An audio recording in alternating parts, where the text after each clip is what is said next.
Bonjour. Alors, carte Capacitos numéro 6. Soit tu as peur, soit tu sais que c'est un jeu émotionnel et mental. Alors, la peur, c'est vraiment un des sentiments, une des émotions les plus négatives qui soient. C'est vraiment l'inverse de l'amour. La peur, ce qu'il faut bien savoir, c'est connaître son origine. D'ailleurs, enfin, à quoi sert la peur? Ça date de notre époque, de l'époque ancestrale, et c'est encore stocké dans le cerveau reptilien. La peur est utile pour fuir une situation de danger. D'accord? Parce qu'elle provoque des modifications au niveau physiologique d'adrénaline. Elle augmente nos capacités de fuite principalement. Mais comme disait ma grand-mère ou son arrière-grand-mère, la peur n'évite pas le danger. Non seulement la peur n'évite pas le danger, mais j'ai tendance à dire qu'elle le provoque. Quand on a peur d'une situation, d'un événement, on est dans la vibration de cette situation ou de cet événement. Et qui dit vibration dans tel ou tel domaine, sur tel ou tel élément, va tout simplement, c'est la loi d'attraction qui le dit, attirer cet élément. Donc la peur ne se contrôle pas, c'est une émotion, les émotions ne se contrôlent pas, mais peuvent se comprendre. Et le fait de comprendre les émotions permettent de modifier notre état d'esprit pour non pas s'y habituer, mais tenter de corriger consciemment ou inconsciemment ses défauts, comme la peur. Alors, la peur, ce qu'il faut savoir, c'est que c'est une information. Dans deux situations, dans la même situation, deux individus peuvent réagir différemment, un ayant peur et l'autre non. D'accord? Donc ça, déjà, c'est que le simple fait de savoir ça, c'est que la peur n'est pas un élément absolu. C'est tout à fait relatif et est lié à chaque réaction qu'a chaque individu. Alors la peur, la carte exacte, c'est que soit tu as peur, soit tu sais que tu réalises que c'est un jeu. Soit tu as peur, soit tu sais que c'est un jeu. C'est une carte qui va un petit peu aussi mettre l'accent sur le fait de se rendre compte qu'on est incarné sur cette terre en train de réaliser une expérience 3D sous forme un peu de jeu. Ok? Et qu'on est en absence totale de connaissance des règles du jeu de la vie. C'est le principe. Ok? Donc cette peur, elle peut se guérir, elle peut se soigner à travers du conscient ou de l'inconscient. Au niveau de l'inconscient, ça peut se gérer par l'hypnose. L'hypnose s'adresse à l'inconscient, au petit enfant de 6 ans qui est notre inconscient et qui ne fait pas de différence entre le réel et la fiction. Donc on peut très bien guérir ses phobies à travers l'hypnose par exemple, ou à travers la capacitologie, c'est-à-dire se rendre compte et s'entraîner à se rendre compte que ce qui nous fait peur n'existe pas.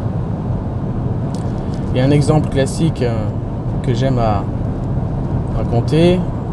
Dans l'art martial, le systéma que j'ai pratiqué un moment, l'art martial russe, il y a une pratique qui s'appelle l'attaque zombie. L'attaque zombie, c'est seul contre tous. Où on est seul face à une file de collègues acharnés qui viennent à la queue leu-leu tenter de vous donner un coup. Et puis qui retournent faire la queue à ce niveau-là. Puis au bout d'un moment, l'attaque n'est plus que frontale, mais elle s'élargit. Parce que faire la queue, voilà. Et au bout d'un moment, on est assailli de toutes parts, de tous les côtés à 360 degrés. Cette pratique de l'attaque zombie permet de se rendre compte qu'on ne peut pas être attaqué par plus de 4 personnes.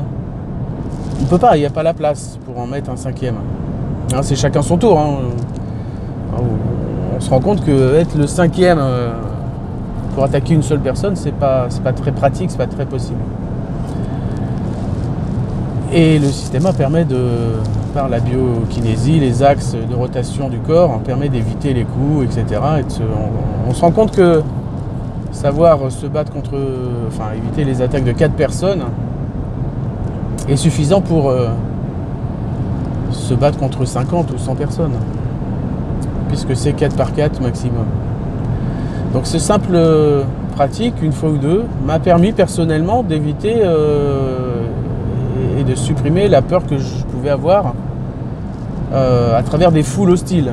Une foule de 50 personnes hostiles qui peuvent arriver en face de soi lors d'une manifestation ou lors de l'arrivée dans un quartier chaud. Voilà, ça m'a guéri de cette peur-là. Vous voyez, quelque chose d'assez simple, entre guillemets, permet de guérir de la peur. La peur aussi d'être attaqué. Le simple fait de comprendre comment accueillir un coup, je reprends l'exemple de l'art martial, permet d'éviter et de guérir la peur d'en recevoir tout bêtement. Donc il y a plein d'exemples de ce type-là. Le résumé, effectivement, c'est que la peur n'évite pas le danger. La peur, c'est l'inverse de l'amour. Finalement, quand on a peur de quelque chose, c'est que voilà, on n'aime pas ce quelque chose. Donc mon conseil, c'est soyez fluide, réalisez qu'effectivement c'est une sorte de jeu, d'accord, et que vibrer sur les éléments qui vous font peur, c'est-à-dire vivre votre peur, ne sera que catalyseur des éléments qui vous font peur. Autre exemple, j'adorais les films d'horreur, films qui font peur. Et j'ai réalisé que c'était plus pour moi finalement. Parce que ça déclenchait des sentiments qui n'étaient pas forcément agréables. Quand on est jeune, on a besoin effectivement de cet aspect adrénaline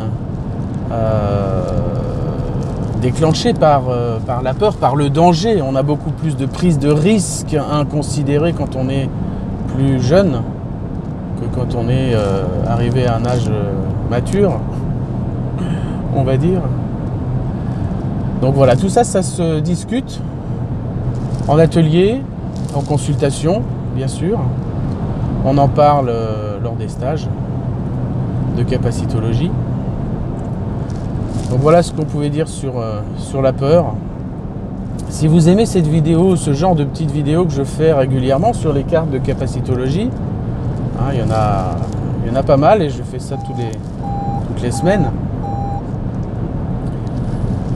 N'hésitez pas, alors à mettre un petit pouce, un petit j'aime ou un petit j'aime pas. Même un j'aime pas, je préfère que rien finalement, parce que j'aime pas, ça veut dire que ça vous fait réagir, que ça touche quelque part quelque chose au fond de vous, et c'est positif pour moi. Bien sûr, je préfère un pouce positif quand même. Donc abonnez-vous et cliquez aussi sur la petite cloche qui permet de recevoir une petite notification à chaque fois que je publie une nouvelle vidéo sur la chaîne. Là, je testais une nouvelle formule, pourquoi pas en voiture. Voilà, donc je vous embrasse et je vous dis à bientôt.